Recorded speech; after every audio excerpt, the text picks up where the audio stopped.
9 जिलार प्रबल वर्षा संभावना। आसंता 24 घंटा मध्य राज्य विभिन्न जिले में प्रबल वर्षा संभावना रही भुवनेश्वर आंचलिक पाणीपाग केन्द्र पक्षर प्रकाश। यह जिलागुड़िक मध्य मयूरभंज, केन्दुझर, देवगढ़, सुंदरगढ़, बालेश्वर, भद्रक, जाजपुर, केन्द्रापड़ा और जगतसिंहपुर आदि रही।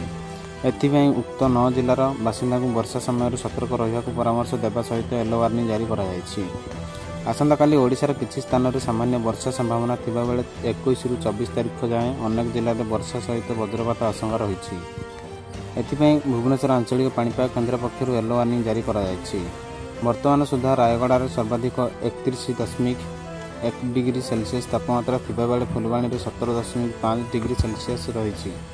24 तारिख पर पाग मुख्यतः सुखिला रहिब बोली अनुमान कर।